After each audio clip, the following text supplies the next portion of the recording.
কোরআন সংকলনের ইতিহাস। 3 যুগে বিভিন্নভাবে কোরআন সংকলিত হয়েছে।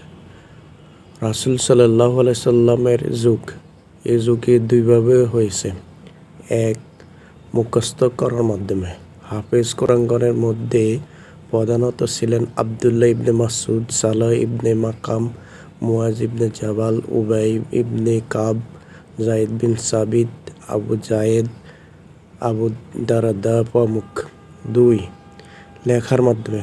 কাতেবে ওহীগণের মধ্যে প্রধানত ছিলেন আলী ইবনে আবু তালেব, মুআজ ইবনে জাবাল, উবাই ইবনে কাব, যায়েদ বিন সাবিত ও আব্দুল্লাহ ইবনে মাসউদ রাদিয়াল্লাহু প্রমুখ।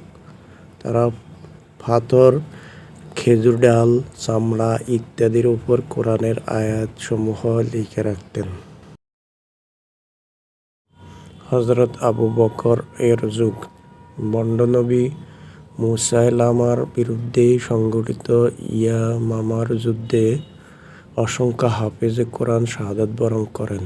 এতে কোরআন বিলুপ্তির আশঙ্কা হযরত ওমরের পরামর্শক্রমে খলিফা আবু বকর রাদিয়াল্লাহু হযরত যায়েদ বিন সাবিতের নেতৃত্বে কোরআন সংকলন বোর্ড গঠন করেন।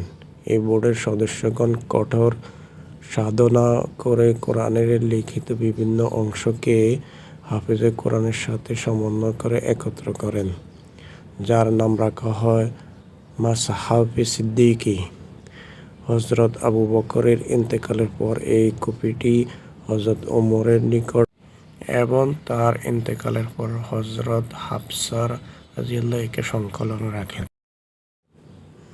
হযরত ওসমান রাদিয়াল্লাহু এর যুগ। হযরত ওমর রাদিয়াল্লাহু ও ওসমান রাদিয়াল্লাহু এর খেলাফত কালে ইসলামী রাষ্ট্রের বিস্তৃতি ঘটায়। আরবের বিভিন্ন অঞ্চলের লোকজন কোরআন মাজিদকে তাদের নিজস্ব আঞ্চলিক ভাষায় পাঠ করতে থাকে। এতে কোরআন বিকৃতির আশঙ্কা হযরত ওসমান রাদিয়াল্লাহু কোরআনের বিকৃত অংশগুলো সংগ্রহ করে পুড়িয়ে দেন এবং মাসহাফে সিদ্দিকী এর অনুরূপ 7টি কপি করে বিভিন্ন অঞ্চলে পাঠিয়ে দেন। অদ্যাবধি কোরআন মাজিদ যে অবয়বেই বিদ্যমান, এর মধ্যে কোনরূপ পরিবর্তন হয়নি, কেননা আল্লাহ বলেছেন, ইন্না নাহনু নাজ্জালনা যিকরা ওয়া ইন্না লাহু হাফিজুন। নিশ্চয়ই আমি এই উপদেশবাণী নাযিল করেছি, আমি এর সংরক্ষণ করব। সূরা হিজর 9 নম্বর।